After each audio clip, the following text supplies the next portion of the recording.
controversial history. Well, trust KTN and the Standard to keep you updated on the details emanating from that JKIA expansion tender. You know, they say the devil is in the detail. Two other stories making headlines.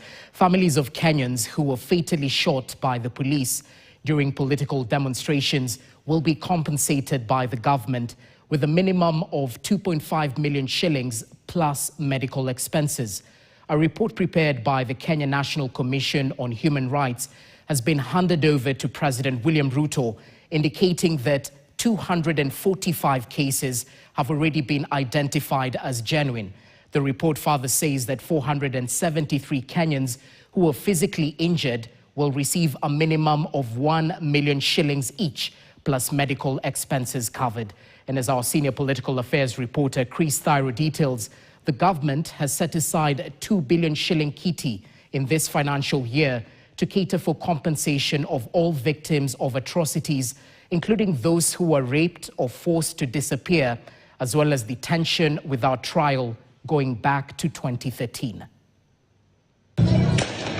Since the 2013 post-election demonstrations, hundreds of Kenyans have lost their lives through fatal shooting by the police, with thousands still bearing permanent scars due to injuries as police quell politically instigated violence.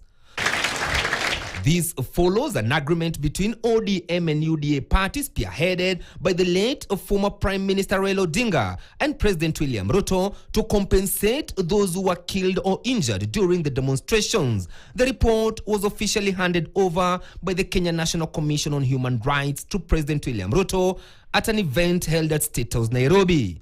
According to the report, families of 245 Kenyans who were fatally shot during the demonstrations or died while in police custody will now be paid a minimum of 2.5 million shillings plus medical expenses. 473 Kenyans who were injured during the demonstrations will be compensated to a tune of at least 1 million shillings plus medical expenses. Those who suffered minor injuries will receive 50,000 shillings. 135 Kenyans who were tortured will receive a minimum of 2 million shillings plus medical expenses.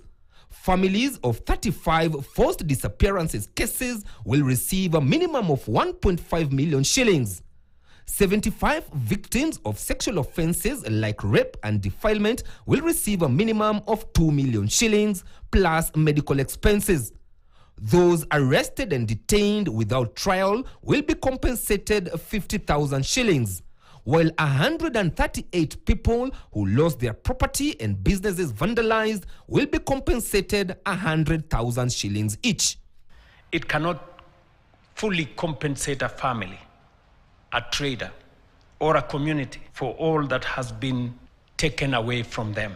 What it does represent is the state's acknowledgement that harm occurred. There is a significant cost on human lives, including deaths and injuries, and contribution to instability of the country. Today's event comes at a particularly important moment in our constitutional journey, where we are actually implementing the rights that are guaranteed to our people. According to the commission, the actual number of victims is likely to be higher, as many affected persons remain undocumented due to limited awareness of available redress mechanisms, stigma, fear of reprisal, of barriers to access.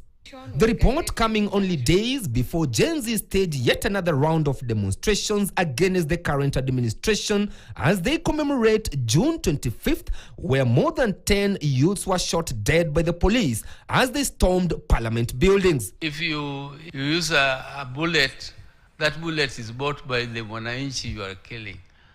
So we should not allow that situation where our own bullets are used to fight, to kill our people. The government has promised that those who have already been identified will start receiving their compensation starting this week.